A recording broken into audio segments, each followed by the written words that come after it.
Hello नमस्कार दोस्तों, आप लोगों का अपना यूट्यूब चैनल रोजगार 7590 में स्वागत है। आज आप लोगों को बताने वाले हैं जितने भी सीसीए छात्र हैं उनको ये बहुत ज़रूरी वीडियो देखना है, क्योंकि इसमें बहुत इंपॉर्टेंट चीज़ें आपको बताने वाले हैं। क्योंकि देखिए, रेलवे ग्रुप डी भर्ती से जुड़ी और रेलवे की सभी भर्तियाँ जो आ रही हैं अप्रेंटिसों के लिए बहुत महत्वपूर्ण होने वाली है। क्योंकि देखिए, आप लोगों का किसी न किसी तरीके से रेलवे में समायोजन होना चाहिए और कुछ न कुछ उसका बेनिफिट मिलना चाहिए। केवल और केवल 20% के नाम से आप लोगों का सिलेक्शन नहीं होगा। तो आप लोगों को इन सभी चीज़ों को ध्यान में रखना होगा।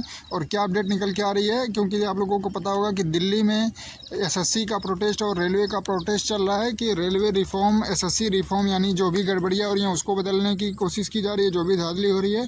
और दूसरे नंबर की चीज़ें हैं कि रेलवे में मांग की जा रही है ग्रुप डी भर्ती को 1 लाख करने की। तो इन सारी चीज़ों को क्लियर करने वाले हैं। तो जितने लोग चैनल पे पहली बार आए होंगे तो चैनल को सब्सक्राइब कर लीजिएगा, वीडियो को लाइक शेयर कर दीजिएगा। आपको पूरी डिटेल से जानकारी हम प्रोवाइड कराते हैं। तो देखिए, आप लोगों को बता दें, सबसे इम्पोर्टेंट ये है कि अभी तक कोई भी टीचर जो आपके रेलवे रिफॉर्म में जा रहे हैं, एसएससी रिफॉर्म में जा रहे हैं, सभी मुद्दा उसमें हाईलाइट हो रहा है। लेकिन अभी तक जो आप लोगों का मुद्दा है एसएससी का और रेलवे का, तो उसमें सबसे इम्पोर्टेंट है कि जो सीसीए कैंडिडेट हैं, जो अप्रेंटिस छात्र हैं, उनका अभी तक कोई भी मुद्दा उसमें ऐड नहीं किया गया है। सबसे इम्पोर्टेंट ये है। और आप लोग खुद नहीं कोशिश कर रहे हैं कि हाँ, मतलब जिस भी टीचर से आप लोग पढ़ते होंगे तो उनका कॉन्टैक्ट नंबर आपको ज़रूर मिला होगा। क्योंकि आप लोग जब कोर्स खरीदते हैं तो भी आपको हेल्पलाइन नंबर दिया जाता है। तो आप लोग उनसे बात करिए कि आपका भी मुद्दा उसमें ऐड किया जाए। और जैसे आपका जो 50% कोटा है उसको इंक्रीज किया जाए और जीएम पावर कम से कम तो आपको मिलना ही चाहिए। तो आप लोग जब तक उस मुद्दे को हाईलाइट नहीं करेंगे, एक दूसरे तक पहुंचाएंगे नहीं, तो फिर कैसे होने वाला है। तो आप लोग जो भी टीचर से पढ़ते होंगे, जिस भी क्लास के लिए होंगे, तो आप लोग उनसे कोशिश करिए कि इस मुद्दे को भी उसमें ऐड किया जाए। क्योंकि अभी देखिए, दिल्ली में प्रोटेस्ट जो चल रहा है उसमें सभी स्टूडेंट को एकजुटता बना के अपनी मांगों को रखना है। तो देखिए, अभी तक आप लोगों को बता दें कि जितने अप्रेंटिस छात्र हैं, अगर रियल अप्रेंटिसों की संख्या बता दें तो देखिए 60, 65 हज़ार, 70 हज़ार जो भी है। और उसमें से अगर 10% भी एक्टिव हो जाते हैं, क्योंकि देखिए जितनी सीटें हैं 6485 जो सीटें मिल रही हैं ग्रुप डी में, अगर उतने भी छात्र अगर जागरूक हो जाते तो आप लोगों की जो भी डिमांड है वो बिल्कुल पूरी हो जाती। क्योंकि देखिए, आप लोग ना ही किसी से कांटेक्ट कर रहे हैं इस मुद्दे पे, और ना ही कभी इस मुद्दे का जिक्र कर रहे हैं, ना ही किसी को शेयर कर रहे हैं। तो सभी मुद्दा तो एसएससी का और सभी मुद्दा तो चल रहा है। रेलवे से ज़्यादा थोड़ी स्टूडेंट हैं एसएससी के। सबसे ज़्यादा फॉर्म तो रेलवे में ही पड़ता है, 1 करोड़ 8 लाख, 1 करोड़ 10 लाख। लेकिन फिर भी आप लोग शांति से बैठे हुए हैं, अपनी मांगों को लेके आगे नहीं आ रहे हैं। आप लोग शांतिपूर्वक अपनी मांगों को रखें। जो भी आप टीचर हैं आपके, जिनसे भी पढ़ते हों, जिनका भी कोर्स लेते हैं, तो उनसे अब एक बार अपनी मांगों को रखने की ज़रूर डिमांड रखिए। बाकी हम लोग तो पूरी कोशिश कर रहे हैं कि जल्द से जल्द मतलब रेलवे में आप लोगों का समायोजन हो पाए, 20% कोटा मिल जाए।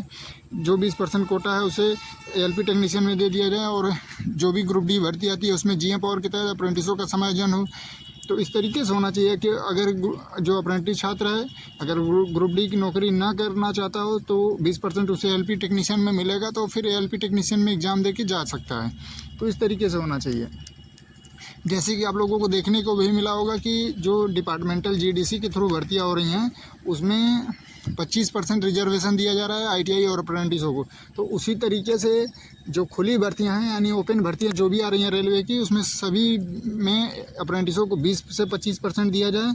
और ग्रुप डी में, जो ग्रुप डी ऐसी जॉब है जो रेलवे की सबसे लो क्वालिटी की जॉब होती है, तो कम से कम उसमें अप्रेंटिस छात्र जब 1 साल की ट्रेनिंग कंप्लीट कर लिया है, सब कुछ उसको पता हो गया है, वो तुरंत आप ड्यूटी पे ले जाके रख सकते हैं बिना किसी ट्रेनिंग के। तो आप लोग क्यों नहीं उसको करते हैं? और कारण यही है कि जब अप्रेंटिसों में कोई यूनिटी नहीं है, कोई एकता नहीं है, ना ही कोई इस मुद्दे को उठाने वाला है, ना ही कोई आपके मुद्दे को पहुंचाने वाला है, तो इस तरीके से आप लोग एक दूसरे के भरोसे बैठे हैं। अगर कोई आपकी आवाज़ों को पहुंचाता है तो आप लोग कहते हैं कि ये सब फालतू की चीज़ें हैं। तो आप लोगों को अभी जो चीज़ें समझ में नहीं आ रही है, अब एग्ज़ाम दे के आइएगा, फिर उसके बाद पता चल जाएगा। और अगर ऐसा नहीं विश्वास हो रहा है तो आप लोग एक बार सोच के देखिए कि जो लोग सोचते हैं ना कि आईटीआई वाले, अप्रेंटिस वाले पढ़ने वाले नहीं है, हमारा हो जाएगा, तो सोचिए एएलपी में भी बहुत जो आप लोग ओवर कॉन्फिडेंस हो रहे थे, तो उसमें केवल और केवल आईटीआई वाले ही थे। फिर भी आपका सिलेक्शन क्यों नहीं हुआ? कारण है, ऐसा नहीं है कि कोई आईटीआई कर रहा है, अप्रेंटिस कर रहा है तो पढ़ नहीं रहा है।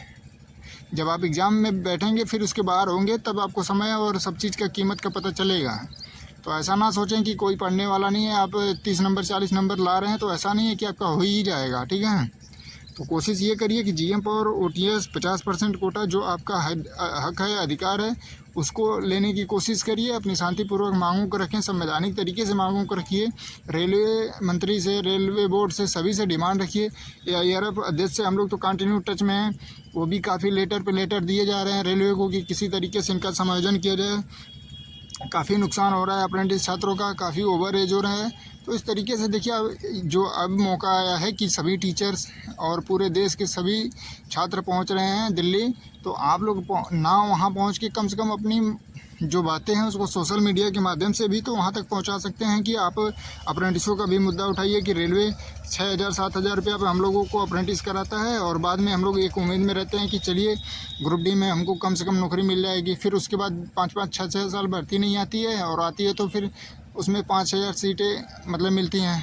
तो सोचिए उसमें 10% लोगों का भी नहीं नौकरी होने वाला है अप्रेंटिसों का।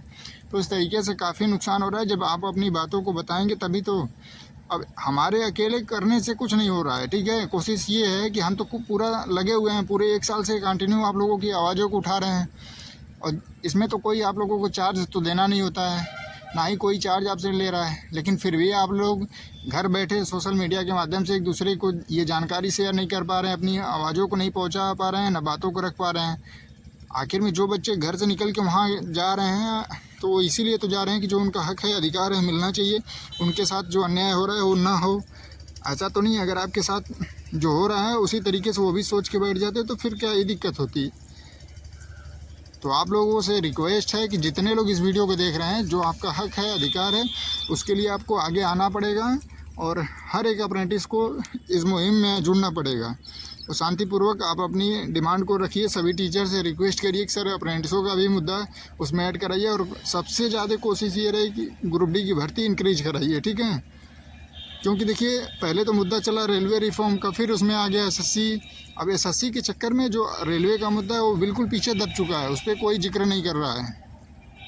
तो रेलवे में सबसे ज़्यादा युवा फॉर्म भरते हैं, रेलवे में उम्मीद करके बैठते हैं, क्योंकि देखिए SSC की हर साल भर्तियां आती हैं, लेकिन रेलवे की 5 साल 6 साल बाद भर्ती आती है।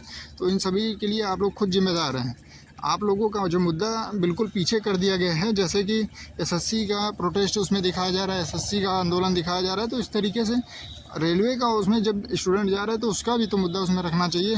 तो आप लोग बिल्कुल परेशान ना हो, जो आपकी डिमांड है उसको रखने के लिए आप लोग खुद जागरूक होइए और सभी को जागरूक करिए।